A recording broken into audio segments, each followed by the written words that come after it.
آئیے جی، خوش آمدید۔ عرفان رمضان آپ دیکھ رہے ہیں، اور جس طرح سے آپ دیکھ رہے ہیں بڑی تائید مل رہی ہے، حوصلہ مل رہا ہے، ہمت مل رہی ہے۔ اب مہمان رمضان کا وقت ہوا چاہتا ہے۔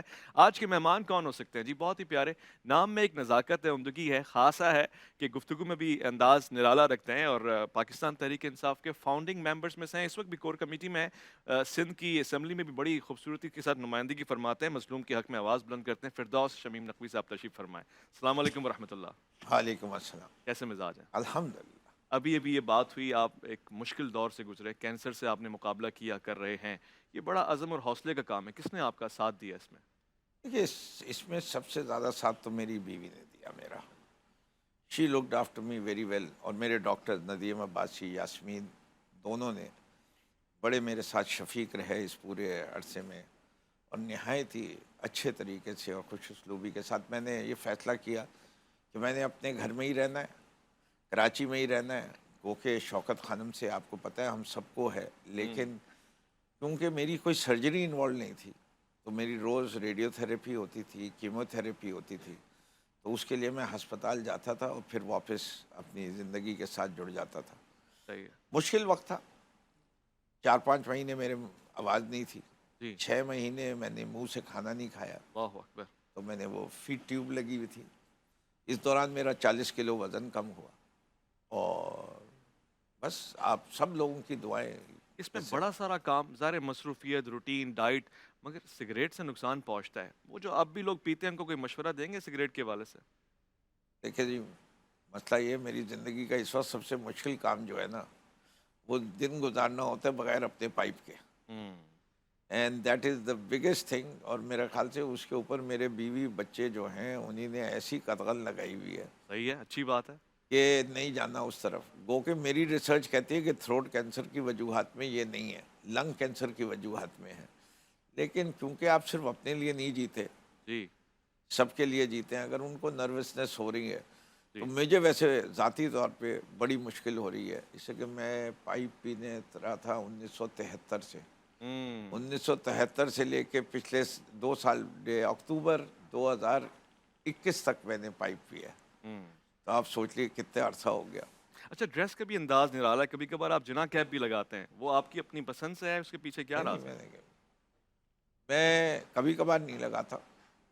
اگر آپ میں ڈی جے سے لے کے این ای ڈی تک میں انگلش ڈبیٹنگ ٹیم کا کیپٹن رہتا تھا۔ جتنی بڑی تقاریر ہوتی تھیں جس کے اندر مقابلے ہوتے تھے، میرا اسٹینڈرڈ یہ تھا کہ میں شیروانی اور جناح کیپ کے ساتھ جایا کرتا تھا اس زمانے میں۔ واہ واہ، زبردست۔ جسے کہ میں بلیو کرتا ہوں کہ ہم اپنے کلچر کو نہیں بھولنا چاہیے۔ یہ آپ دیکھتے ہیں میں قمیض جو ہے نا، کالر والی قمیض پہننی چھوڑ دی ہے۔ جی کیوں؟ اسے کہ میں ٹائی نہیں پہنتا۔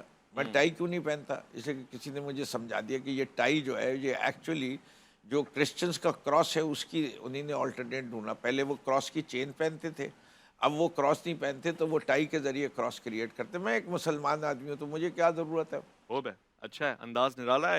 یہ میں کچھ نام لوں گا، آپ نے ایک ورڈ میں کوئی کمنٹ کر دینا ان ناموں کے اوپر۔ Quaid Azam Muhammad Ali Jinnah, my hero. Your hero. Zulfikar Ali Bhutto, زبردست charismatic leader. Charismatic leader. Bilawal Bhutto, no comments. Okay. Shahbaz Sharif, idiot of the highest order. Khaqan Abbasi, would have done better for himself۔ Okay. Imran Khan, ہزاروں سال نرگس اپنی بے نوری پہ روتی ہے، بڑی مشکل سے ہوتا ہے چمن میں دیدہ ور۔ واہ واہ، خوبصورت۔ سنگر کون سا پسند ہے آپ کو، عائشہ بھوسلے یا چاہت علی خان؟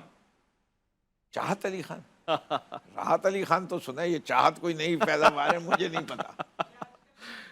یہ بڑی سینسیشن ہے، یہ ان سے بھی بڑی چیزیں ہیں۔ اچھا، تو میں اصل میں موسیقی سے اب دور ہو گیا ہوں، خود اپنی موسیقی سیاست میں ڈھونڈتا ہوں۔ موسیقی کی لاج رکھ لیا آپ نے دور ہو کے اس بار میں۔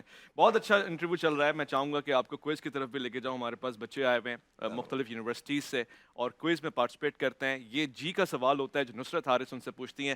جی نصرت، نہیں، ایک بریک آ گیا ہے عرفان رمضان میں۔ گیسٹ میں نے ایک سوال پوچھ لینا ہے اگر آپ کی اجازت ہو۔ یہ کیونکہ اتنی اچھی چل رہی ہے اسٹوڈنٹس، آج کل ہمارا تعلیمی معیار نیچے جا رہا ہے میں اوپر اسی جا رہا ہے؟ طرف آ جاتی ویسے جب تک آ جواب جائیں، آ دے رہے جائیں۔ ہیں۔ ہاں جی۔ سندھ میں اوپر جا رہا ہے؟ سندھ میں کہاں جا رہا ہے؟ سندھ میں تو جا کہاں رہا ہے یہی نہیں پتا نا۔ بات یہ ہے کہ دیکھیے، ہم نے ایک تو نظام خراب، اور اس کے بعد کووڈ کے دوران اور فلڈ، ہاں یہ دونوں مصیبتیں لے کے سندھ کے اندر تو بچوں کا قصور ہی نہیں ہے، اچھا اسے کہ تعلیمی ادارے بند ہیں. ہوں آپ نے کوئی آلٹرنیٹ مینز آف ایجوکیشن ہی نہیں انٹروڈیوس کیا. نہ آپ نے ٹی وی کو استعمال کر رہے ہیں، نہ آپ ریڈیو کو استعمال کر رہے ہیں، نہ آپ اسمارٹ فونز کو استعمال کر رہے ہیں. آج کی دنیا میں تعلیم دینے کے ذرائع بہت فرق ہو گئے ہیں. آپ یہ سوچئے کہ آسٹریلیا جیسے ملک نے جہاں اساتذہ کا طالب علم تک پہنچنا ناممکن ہے، اس سے کہ آبادی اتنی کم ہے اور فاصلے بہت زیادہ بہت ہیں، زیادہ ہے تب بھی وہاں لٹریسی ریٹ جو ہے اپر 90s میں ہے. جی لیکن ہمارے ہاں سوائے کرپشن کے علاوہ کچھ نہیں ہے تعلیمی. سندھ کے اندر آپ ذرا گورنمنٹ اسکولز کے فگرز تو دیکھیں، 72 لاکھ بچے جو ہیں وہ اسکول سے باہر ہیں. جی ایک دوسرے یہ ہے کہ آپ کے صرف 28% اسکول ایسے ہیں جس میں چاروں بیسک انفراسٹرکچر ہے، یعنی بجلی، پانی، ٹوائلٹس، جی 4 دیواری. آپ کی بچیاں اسکولوں میں اس لیے نہیں جاتی کہ وہاں فیمیل ٹیچرز نہیں ہیں، نہیں ہے 4 دیواری نہیں ہے اسکولوں میں، ٹوائلٹس کا نظام نہیں ہے. اور آپ کو پتہ ہے تعلیم اسی وقت عام ہوگی جب مائیں تعلیم یافتہ ہو جائیں گی. صحیح فرما اچھا اور یہ جب کوئی تک عورت کو تعلیم نہیں دیں گے اگلی نسل تعلیم یافتہ نہیں ہوگی. اور لوگ سمجھتے ہیں تعلیم ذریعہ معاش، تعلیم ذریعہ معاش نہیں ہے، تعلیم بہتر انسان بننے کا طریقہ واہ کار واہ. ہے. اچھا اچھا جبکہ یہ ڈویبل ہے ہمارے ہی ملک میں. جب ہم ہنزا کی بات کرتے ہیں تو وہاں لٹریسی ریٹ کہاں ہے؟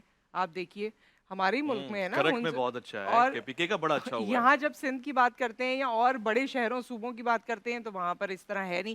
پھر ایک اور چیز بھی ہے اس میں، جب آپ کی بات کہتے ہیں نا شمیم صاحب، تو ایک چیز بتائیے. ہمیشہ جہاں عمران خان صاحب کو بڑی محبت آج کل مل رہی ہے، اس کے ساتھ ساتھ یہ تنقید بھی ہوتی ہے کہ سندھ میں جو ہے وہ نمائندگی اس طرح سے نہیں تھی. آپ لوگوں کو موقع ملا تھا اسمبلی میں بیٹھنے کا، لیکن اس کے باوجود وہ چیزیں نہیں ہو سکی. دیکھیں پہلی چیز یہ ہے، بغیر اقتدار کے تبدیلی نہیں لائی جا سکتی. اسمبلی میں نمائندگی کا مطلب کیا ہے کہ آپ آواز اٹھا سکتے ہیں. ہوں آپ کے پاس نہ پیسہ ہے، نہ آپ کا آرڈر چلتا ہے، کچھ نہیں چلتا. اور سندھ اسمبلی تو عملیت کا ہے. جو ایک کمیٹی یہ لوگ اتنی زور سے مانگتے تھے، پبلک اکاؤنٹس کمیٹی، وہ بھی نہیں دی. یعنی آپ جو گورنمنٹ کے سرونٹس کے اوپر تھوڑا بوجھ ہوتا ہے کہ جی یہ سوال یہ پبلک اکاؤنٹس کمیٹی کی اپوزیشن بیٹھی ہے یہ ہم سے پوچھے گی، وہ بھی انہی نے فارغ کیا ہوا ہے. اس وقت پبلک اکاؤنٹس کمیٹی کا آپ کو پتہ ہے کس سال کا ریکارڈ دیکھ رہے ہیں؟ ہوں آج سے 8 سال پرانا. ہاں آؤٹ ڈیٹڈ ہے. اتنی پیچھے چل رہی ہے پبلک اکاؤنٹس کمیٹی دیٹ اچھا کرنٹلی دے آر کراچی والے لوکنگ کہتے ہیں نا ایٹ کہ انہوں نے مینڈیٹ 2016. دیا تھا. کراچی والے کہتے ہیں دیکھیے وہ میں اسی لیے آپ سے پوچھ رہی ہوں کہ آج موقع ملا ہے تو آج اس پہ بات کریں گے. اگر ابھی موقع ہے تو ابھی جواب دیں، ورنہ پھر بریک کے بعد آپ اس بات کا وقفہ جواب لے دیجیے لیتے جیسے گا. آپ کی ہاں پھر آپ دبا کے سوال بالکل. پوچھیں، پکڑ کے جھنجھوڑ جوڑ کے پوچھیں، ناراض نہیں ہوں گے، برا نہیں بالکل مانیں نہیں گے. نہیں بالکل وقفے کی طرف ہمیشہ. جا رہے ہیں، ہم لوٹ کر آئیں گے، سوال پوچھیں گے بچوں سے بھی اور فردوس شمیم نوکی صاحب سے بھی.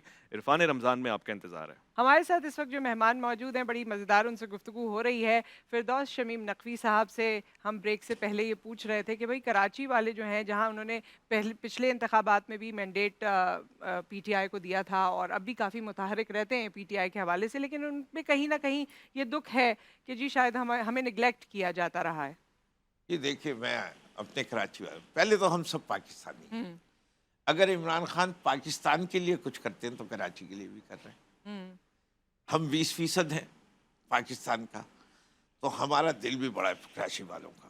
ہم کہتے ہیں جو پاکستان کے لیے اچھا وہ ہمارے لیے اچھا. بالکل. چلیے، لیکن کراچی کے اسپیسیفکلی بھی کیا ہے. ہوں کراچی کی تاریخ کا سب سے بڑا پیکج 1105 ارب، جس میں 705 ارب وفاق دے رہی تھی، اچھا وہ عمران خان صاحب نے دیا. اچھا لوگ کہیں گے نظر نہیں آتا. ہوں اچھا میں انہیں یاد دلاتا ہوں نظر کیسے نہیں آتا. گرین لائن مکمل ہو گئی، ہوں بسیں چل گئی. کراچی میں گرین لائن کی بسیں آئیں، اس کے بعد جو 10,000 بسوں کا ناصر شاہ نے وعدہ کیا تھا اس کی 200 بسیں آئی ہیں ابھی تک. صحیح آئیں کہ نہیں آئیں؟ جی. اچھا، کراچی میں بلاول کہتے تھے زیادہ بارش آتی ہے تو زیادہ پانی آتا ہے. ہوں اس سال زیادہ بارش ہوئی لیکن زیادہ پانی نہیں آیا. کیوں نہیں آیا؟ 4 بڑے نالوں کی صفائی کس نے کروائی؟ اچھا وہ ہم نے کہا اچھا وہ صفائی صرف نہیں کرے، نالوں کو ٹرین کیا گیا، کنکریٹ کی دیواریں بنی ہیں، ان کی دونوں طرف سڑکیں بن رہی ہیں، جو اس کے راستے میں گھر آئے ان لوگوں کو کمپنسیٹ کر کے کہیں اور مکان بنا کے دیے جا رہے ہیں. اچھا. ہوا کہ نہیں ہوا؟ ہوں. ہو گیا. 2 کام ہو گئے 1105 میں سے. کراچی کا سب سے اہم ضرورت کیا ہے؟ K4 پانی. اب یہ K4 کی لائن جو ہے وہ آپ کے گھر پہ تو نظر نہیں آئے گی. وہ لائن کہاں سے بن رہی ہے؟ کنجر لیک سے بن رہی ہے. وہ اچھا. کام 2007 سے لے کے 2020 تک بن رہا ہے. بن ہی رہا ہے. بن رہا ہے. ہوں. لیکن ہم نے 2020 میں لیا دوبارہ کام, ری ڈیزائن کروایا, نئے ڈیزائن کے تحت ٹینڈر کروایا, کام ہو رہا ہے. اور اب میں نہیں کہہ رہا, ہم نے تو دی تھی تاریخ ستمبر 2023 کی. خورشید شاہ صاحب جو کہ پیپلز پارٹی کے وزیر ہیں اب واٹر وابڈا کے, وہ کہہ رہے ہیں کہ K4 کا منصوبہ 2024 میں مکمل. تو یہ کس نے کیا کام؟ اچھا, یہ سب تیسرا, کراچی ٹرانسفارمیشن پلان میں آتے ہیں؟ جی یہ ساری ٹھیک ہے. چوتھا منصوبہ کراچی ٹرانسفارمیشن پلان کا جو سب سے بڑا ہے, کراچی سرکلر ریلوے. جو لوگ سرکلر ریلوے کے ارد گرد رہتے ہیں وہ اس بات کی گواہی دیں گے کہ 17 مقامات پہ کام شروع ہوا تھا اوکے. کراچی کے. تو سرکولر ریلوے بھی ہم کچھ عرصے میں وہ اب اس وقت کام روک دیا گیا اس پہ, لیکن جب تک ہم تھے اپریل تک 17 مقامات پہ کام شروع ہو چکا ہے. اس کی تصاویر موجود ہیں, جا کے دیکھ سکتے ہیں. آخری منصوبہ ان 5 میں سے وہ ML1 لائن کا تھا, کوریڈور کا, کہ ایک فریٹ کوریڈور جو بن رہا ہے اس کا ٹینڈر ہو چکا تھا, اس کی بڈز آ چکی تھیں.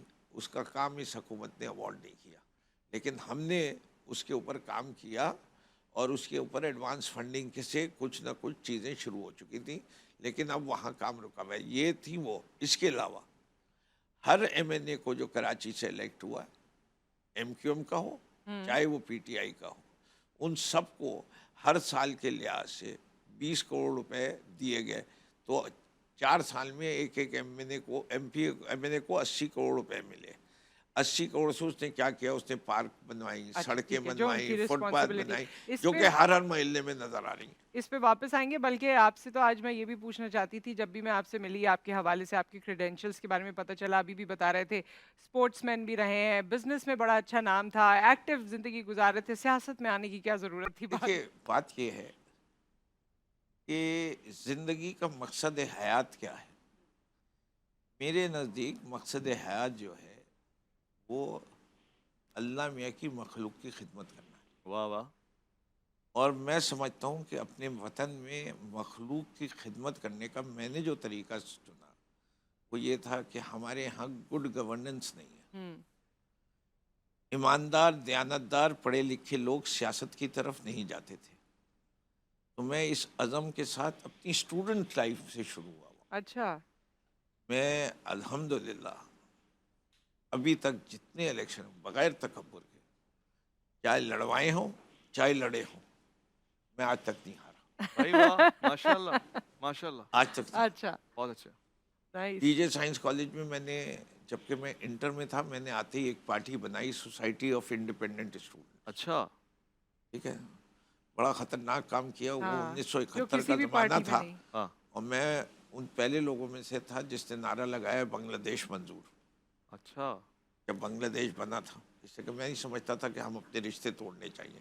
صحیح. ہم نے صدر کا عہدہ جیتا اس پہلی سال میں. اس کے بعد میں NAD میں, کیونکہ دونوں ہمسائے تھے, ہم نے مل کے ایک وہاں اسلامی جمعیت طلبہ کے خلاف ایک محاذ بنایا جس کا نام رکھا پروگریسو اسٹوڈنٹ فرنٹ. اچھا. اس میں NAD کے دوسرے سال میں پہلا الیکشن لڑ سکتا تھا, میں نے آرٹ سیکٹری کا الیکشن جیتا. جب میں 3rd ایئر میں آیا میں نے جنرل سیکٹری کا الیکشن جیتا. اور چوتھے سال میں میں کراچی کے جتنے لیفٹ کے اسٹوڈنٹس تھے ان کو لیڈ کر رہا تھا. ٹھیک ہے. 2023 میں الیکشنز ہو رہے ہیں, کس سیٹ سے کھڑے ہو رہے ہیں, جیتیں گے نہیں جیتیں گے؟ یہ میری پارٹی کا فیصلہ ہے, اور انشاءاللہ جیتنے کا پورا ارادہ ہے. جو ہے وہ اکراس ہو لیکن میں چکا ہے آپ کہ کو کبھی ہارے نہیں ہیں آج تک لیٹس سی. کوئی الیکشن. PTI میں آپ کی پارٹی میں سب سے فیوریٹ انسان کون ہے؟ عمران خان. ان کے بعد دیکھیں نا, سب سے پہلے تو وہ ہے عمران خان, اور اس کے بعد جو ہے پوری پارٹی کا ہر لیڈر. ٹھیک ہے, اس سے کہ وہ میرے ہم خیال لوگ ہیں. صحیح ہے. تو جو کوئی پاکستان کی آئیڈیالوجی کے لیے کام کر رہا ہے, اب وہ روز مقابلہ ہوتا رہتا ہے, ہر ماہ کی شخصیت تبدیل ہو جاتی ہے. سب سے ذہین آدمی کسے سمجھتے ہیں پارٹی میں؟ پارٹی میں سب سے ذہین آدمی, یہ اچھا سوال ہے. جواب دے دیں پھر.